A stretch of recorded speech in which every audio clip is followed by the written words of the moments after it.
Berarti Masjid Al-Aqsa yang tahun ini dijajah bagi tahun yang ke-59, iaitu bermula tahun 67 sampai sekarang, adalah Masjid Al-Aqsa yang pernah dijajah pada 1099 hingga 1187 oleh orang-orang Kristian yang bergabung daripada 4 kerajaan berbeza apabila kerajaan Byzantine Timur Ortodok yang bermusuh dengan kerajaan Kristian Katolik yang ada di Eropah. Maka Raja Byzantine hantar surat kepada Pop Pius yang kedua. Pop Pius yang kedua menerima surat. Ini datang daripada mazhab yang mereka bermusuh dan mereka berperang. Kerana Byzantine Timur dan juga Byzantine Barat ni adalah Kristian Ortodok.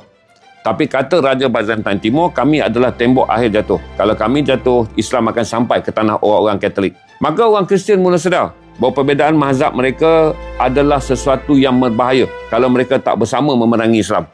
Jadi akhirnya Raja Baldwin dari Belgium, Raja Henry daripada Perancis, kemudian Raja Sicily daripada Itali, dan kemudian Raja Spain. 4 raja bergabung dan pada 1099 mereka telah menjajah Masjid Al-Aqsa.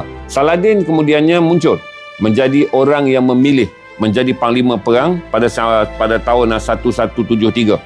Tapi Allah murahkan rezeki dia daripada 1173, 1174 dia dilantik jadi raja, memerintah Damsyik.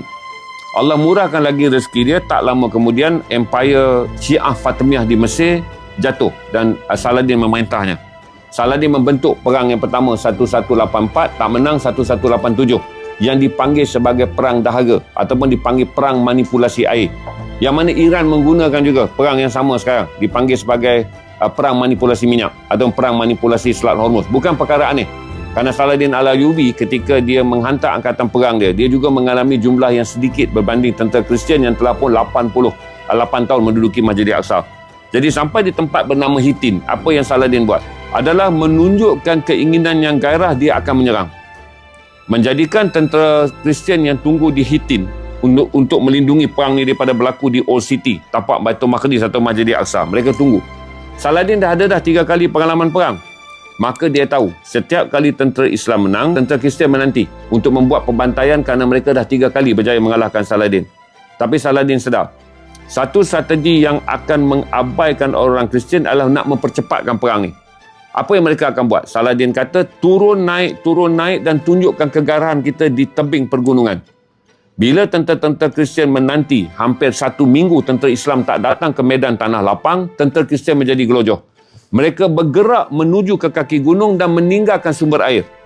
Yang kemudiannya Saladin kepung sumber air, menjadikan orang-orang Kristian dengan 40,000 tentera tak dapat patah balik pada sumber air. Selepas 4 hari, sumber air yang ada di kalangan orang-orang tentera Kristian